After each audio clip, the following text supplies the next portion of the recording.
Hello and welcome to the Comic Cave. I'm Ramsey, aka Captain Away, and today I'm looking at the 2011 to 2014 series Birds of Prey, part of DC's The New 52. In the 1988 Batman story The Killing Joke, the Joker would end up shooting Barbara Gordon in the spine, robbing her of the use of her legs. But this would not get the former Batgirl to give up on her sense of justice, so she would begin working as the woman in the chair backup for Dinah Lance, aka Black Canary, as they became their own little crime-fighting unit that would come to be called the Birds of Prey. The team would mainly consist of just these two ladies, though they would get help occasionally, usually from other famous DC superwomen, such as Catwoman and the Helena Bertinelli version of the Huntress, who would even eventually join the team. But following the reboot into the New 52, Babs would be back in full form, and to celebrate her regained use of her legs, she would again strike out on her own in a solo series. But with the success the Birds of Prey had enjoyed over the years, DC wanted to include them in their New 52 lineup, so they would create a brand new team, started by Black Canary and featuring some new faces, with novelist Dwayne Swerzinski writing and Jesus Saiz providing the art. And since what these two fellas create is a brand new team with an all-new history that will be covered in the comic itself, there's not much left for me to say other than let's take this away.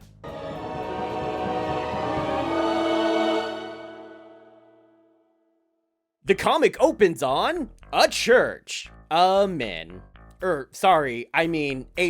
is in the church, because right now he's being hunted. But no worries, the Birds of Prey come bursting through the wall in their fancy car like this is the beginning of a 70s action film. Wow, wow. Our first star is Evelyn Crawford, alias Starling.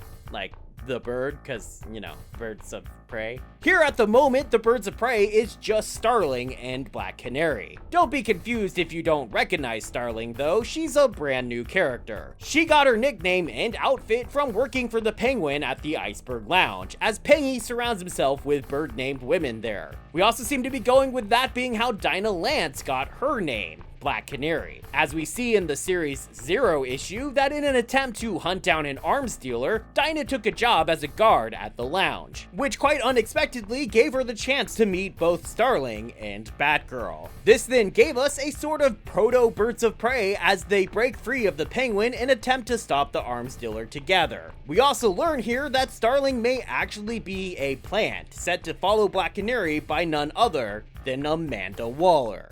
But we'll get to that later. We won't get to that later. It'll literally never come up again. At least not with any relation to Starling. Super cool. So I guess ignore that for now. Because here the two are the bestest of friends as they're being hunted by these invisible guys called the Cleaners. The Cleaners use this reporter guy, the guy I said was being hunted, to try and flush out Dinah and Ev. But knowing that they were being tracked, they attempted to use this to their advantage and flush out the Cleaners instead. It's like a double cross or something. I promise it makes total sense if you actually read the comic. Promise. But despite that being their stated purpose, they rush out of the church immediately, attempting to get the reporter guy to safety and out of the country. But he gets a phone call that apparently causes him to start bleeding from his eyes, and then he just effing explodes. I'm no expert, but that's probably bad.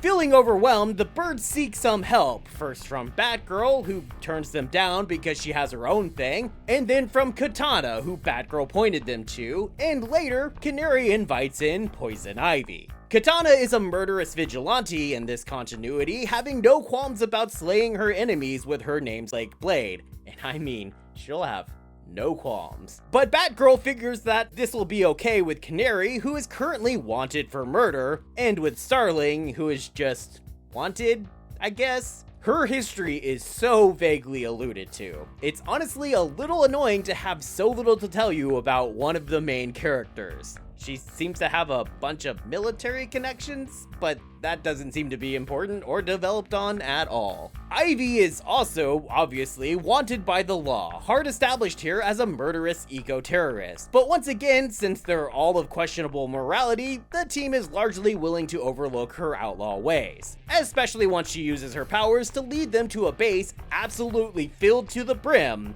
with those invisible attacker guys, the cleaners. But before anything can come of that, they suddenly just appear somewhere else entirely, with all their memories of what had just been happening completely lost. Even Batgirl, who had joined them on the hunt for once, claims to have never been a part of their team at all. The Birds continue their investigation, finding two men who are likely to be under attack by these cleaners guys. And when the team attempts to rescue the men, it's revealed that Black Canary is infected by whatever it is that killed Reporter Guy from the beginning, with Canary probably having been infected in the first issue when one of the cleaners kissed her for no reason. Gross. Starling knocks Canary out to save her, and then takes her to some doctor she knows, who just happens to seem to know a lot about the drug that is being used to generate this effect. And I'm sure that it's not suspicious at all that he knows so much about an obscure experimental drug, you guys. He's a doctor. Of course he knows these things, you guys. In fact, the team even uses his knowledge to start rescuing the cleaners from control, realizing that their leader, a guy named Choke, if you can believe that, is actually using the same brainwash drug to build his whole army. But then, of course, it turns out that Dr. Nice Guy is Choke. And he's apparently compromised Starling somehow as well, and takes control of her to try and get her to attack the rest of the team. But Katana puts an end to that by just cutting off Choke's head. Wow, that's brutal. And he wasn't even a Talon. Only Katana says the soul of her husband resides in her sword, even though her friends don't really believe her about that. In fact, they're even a little rude about it. And now that nice doctor guy's soul is also in the sword, she claims that he was never choked to begin with, but just another pawn. Don't worry though, that will literally never come up again. So we move on to a story where the Birds all get attacked by a group of guys that seem to have been engineered to take them down. They're apparently specifically after Canary, something to do with the death of her husband, who, again, she's suspected of having murdered. The Birds just barely manage to get away thanks to Katana causing one of the dudes to explode after throwing him down an elevator shaft. God dang, Katana don't mess around. These guys also will never get mentioned again because the plot that was probably going to happen gets interrupted by the Night of the Owls. I still think the BOP have one of the best crossovers from that series, especially with Batgirl showing up, now basically a member of the team despite her original refusal to join, and their Talon is one of the most fun and weird Talons of the whole group. The story ends with Ivy freezing herself and the Talon in a refrigerated train car, and so the team heads to South America to thaw her out, as Ivy had apparently made that very specific request to Canary in the case of anything ever happening to her. Only the whole group is attacked down there by weird plant creatures that Ivy apparently created to inject them with chemicals that would kill them in 6 months. Because it turns out, Ivy is dying, and she's decided she wants the group's help to make her mark on the world before she goes. Which means killing billionaires, basically. People who pollute the world for profit, in other words. And so she leads the team in attacking people like that in their fancy corporate offices and in attacking oil platforms out on the ocean. Ivy says that if the Birds help, she'll give them the cure, and if they don't help, when they eventually die from whatever disease this is, it'll spread out of them and they'll end up infecting and killing the entire world. It doesn't take long for the team to grow sick of Ivy's twisted vision of the future though, and with Barbara insisting that Batman would be able to find a cure, they turn on her and, you guessed it, Katana kills her. Don't worry though, she grows back and shows up in an upcoming annual in Batgirl that references this betrayal. It's then confirmed for us that the Birds do receive a cure from Batman, but the serum makes them weak and dizzy, which is bad news when Katana gets attacked by a group of ninjas while she's out alone, and they chase her across the rooftops in the rain, which feels like a Ninja Turtles reference, although it definitely could just be a coincidence. I mean, how many different ways are there to be ambushed by ninja? These particular ninja are members of the Dagger clan, although it's unclear if they're related to the same Dagger clan we saw in the New 52 Green Arrow, and by the end of the fight, they managed to steal Katana's, Katana. The Soul Taker, as it's called, because it takes souls. You get it. So as a group, the birds decide to go after the Dagger clan in Yokohama. Only after a great big fight, they discover that the Dagger clan lost the sword while attempting to ship it overseas. We've all been there. Turns out the shipment was inadvertently intercepted by a mysterious guy named Condor. Condor is maybe intended to be the New 52 version of the old Quality Comics character Black Condor. Aren't condors already black, though? But if that's the case, it's never fully confirmed. What we do learn about the character, as the birds confront him to get back the Soul Taker, is that he can fly and has psychokinetic powers, allowing him to keep his opponents from even being able to hit him at all. But everyone quickly realizes that they're not actually enemies, and Condor willingly surrenders Soul Taker back to Katana. But the Dagger clan was not done with them, and in fact followed the BOP in the hopes of finding the sword again. So the two groups clash, and Condor, while he initially bugs out, ends up joining the birds and stopping the Dagger clan after he discovers they're planning on bombing the city. And it's not exactly relevant to mention this, but this leads to this double-page spread that I think is pretty sweet, so I'm highlighting it. Well done by the art team on this issue, even if it kinda looks like this guy is holding a styrofoam dagger from Party City. But shh, we don't need to talk about that. Together they manage to stop the bomb in the Dagger clan, and then seemingly randomly, Katana decides she's just going to stay in Yokohama and leave the team. Given the drastic art style change on this one page, I'm going to guess that this was a last minute change to the script, as it was decided by maybe DC higher ups that they wanted to give Katana her own book in the New 52. Which is a series I will cover one day, I swear. Even if it means rereading yet another Ann Nocenti title.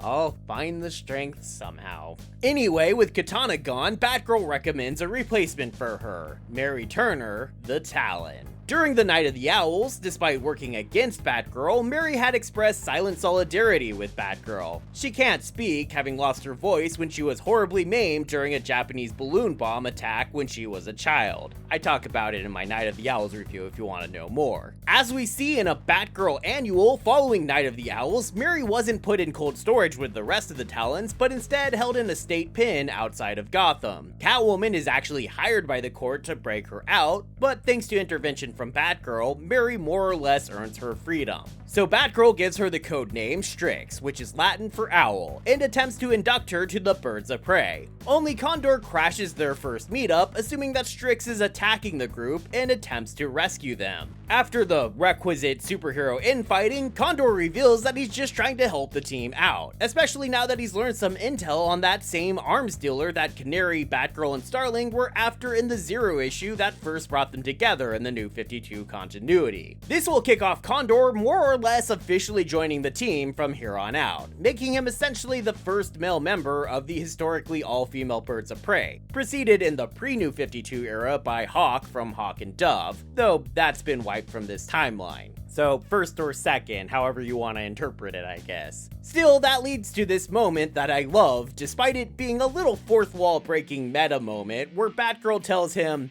"You know, Condor, you join an all-female team, people are gonna assume you're awesome?" asks Condor. Yes, Condor, that's definitely it. Their little mission ends up being cut short by Canary suddenly losing control of her Canary Cry, an ability she has to create screams so powerful it literally creates shockwaves. It's how she's supposed to have killed her husband, and now when she loses control, she accidentally destroys the building with the arms dealer inside. She also lost control to a lesser extent against the Dagger clan in Yokohama, and she's growing increasingly worried about what she might do if she loses all control. Before we get to dealing with that though, Christy Marks takes over the comic, probably fresh off of writing Sword of Sorcery. And we have a brief interruption as the group gets suddenly attacked by Mr. Freeze, who wants Strix. The birds aren't willing to give her up, so Freeze takes Starling instead, telling Strix to meet him where she was brought back to life if the birds want to have Starling back. But when they show up at the facility, still apparently in use by the Court of Owls, they find that rather than waiting for them there, Mr. Freeze actually followed them. Turns out he'd been looking for the facility for some time, still holding a grudge against the Court of Owls for stealing his research to revive their talons, as we sort of saw during the Red Hood Night of the Owls tie-in. We also learn here that Starling is actually working with Freeze, turning traitor on the team as he helps him gain information on the court's research into resurrection. And then the two leave the building and the comic permanently from there. Before the rest of the team can get out, though, they're attacked by the recently reborn Calvin Rose, as we saw in my last video on Talon. Once that mess is cleared up, the team blows up the lab to prevent it from being used further by the court, and they move into one of Condor's hideouts. Or would that be nests? Do condors make nests? I don't know bird things. Only there, they're again immediately attacked, this time by some metahumans who seem to know Condor very well. And they kidnap both Condor and Black Canary and take them away to some unspecified distant region of the world to a castle run by Basilisk.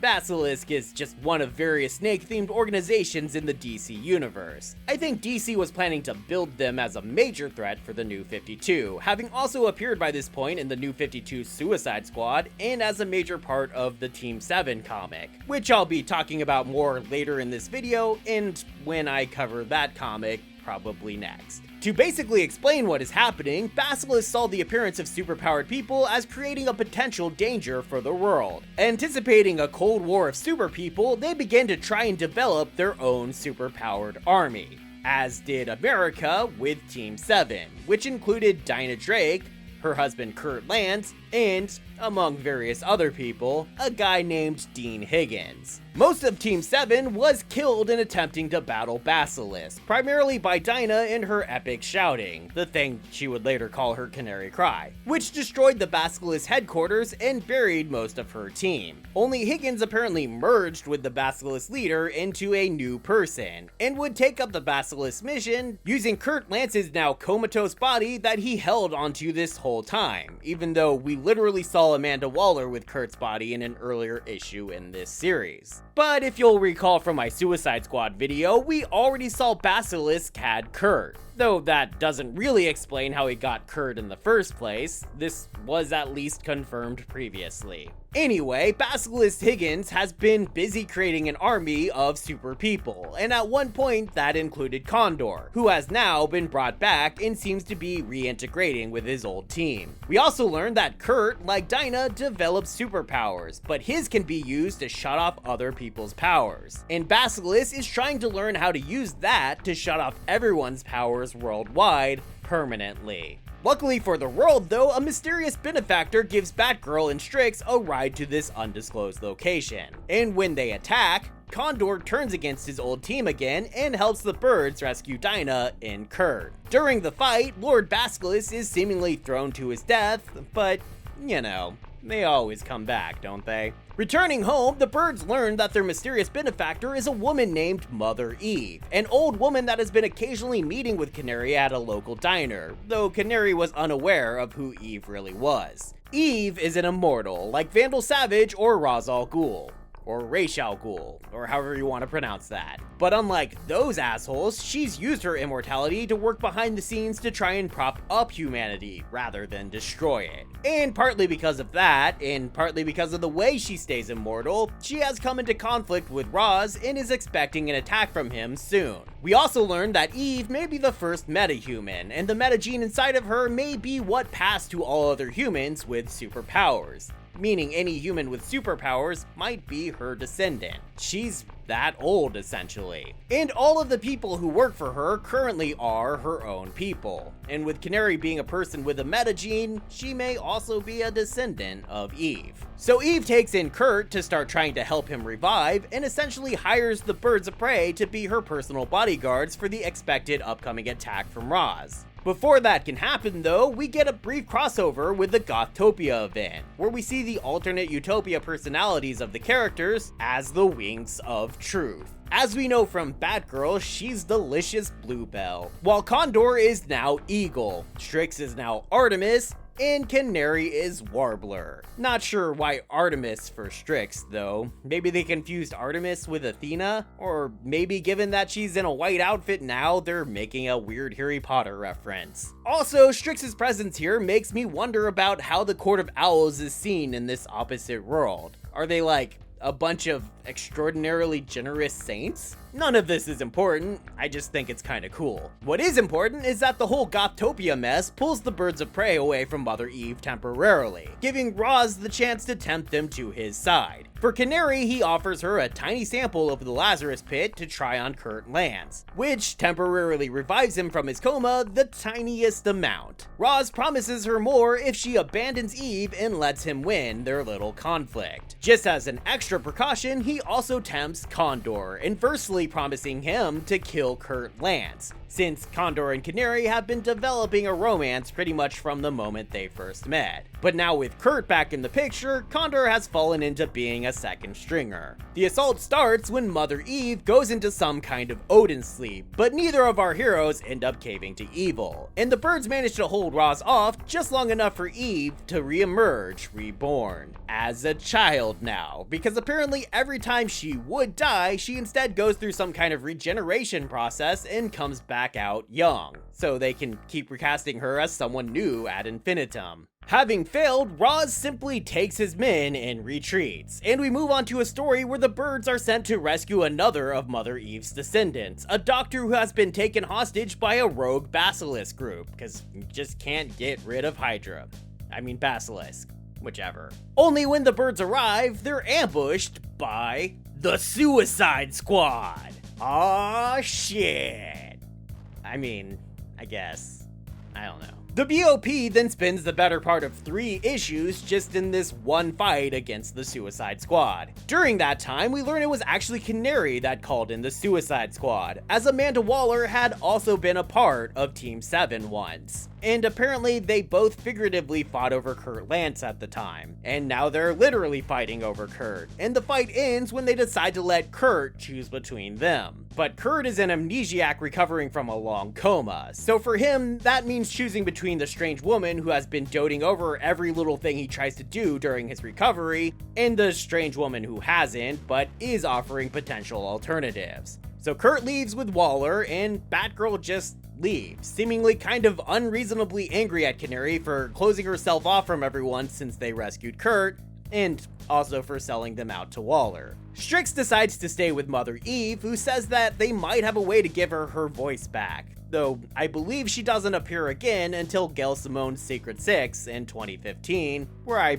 believe she's still missing her voice, but I could be wrong about that. Canary and Condor then decide to go off together, and that is where the comic essentially ends. The collected edition does include their issue of Future's End, which is mostly focused on Canary, who 5 years from this point has taken over the League of Assassins. She now calls it the Red League and mostly rescues abused women who then join her army, and at one point in continuing this mission, finds herself battling Bête Noire, the Black Beast, the Future's End version of Batgirl who has been Venom enhanced, as was explained in Batgirl's own Future's End tie-in, which I realize I didn't talk about in my video on that series, but I'm not gonna talk about it here either, so sorry, because right now it's time to get to the breakdown.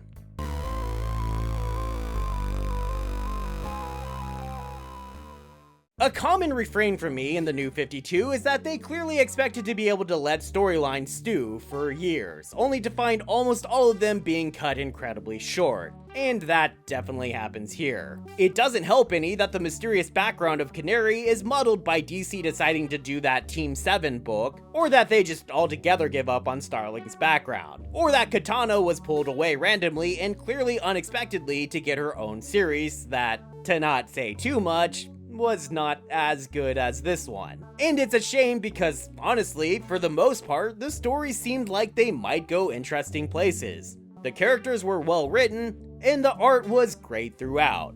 This might be the only New 52 comic with multiple different art teams that I feel never gets a single bad art team. So I'm highly disappointed that this comic never really got to pick up steam and live up to its full potential, and ended up just sort of fizzling out. So I'm giving this series a recommendation level of medium.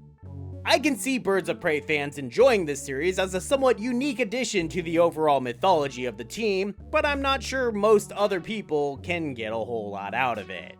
The collected editions get 2 starling tattoos, 1 set of Strix owl goggles, and 2 pairs of black canary fishnets. As always, that's moving from bad to good, but I will stress that there isn't really a bad volume here. So that does break down like this.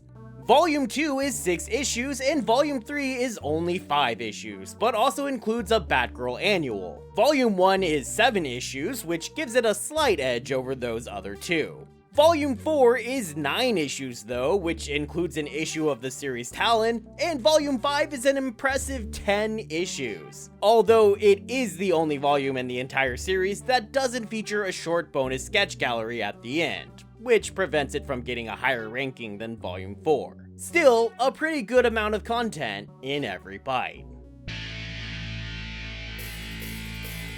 Thanks everybody for watching. As I said, I should be covering Team 7 next, and then straight onto the actual Batman title. I just really wanted to set some groundwork before jumping into those guys, so thank you for your patience. In the meantime, I hope you guys have been enjoying the shorts I've been posting. It certainly seems like you have, judging from my analytics. I'm so thrilled to have so many people following the channel now. If you haven't already, be sure to like and subscribe and comment so you can help out the channel, and you can help yourself. Be sure to be here next time, and I hope to see you then, right here, in the Comic Cave.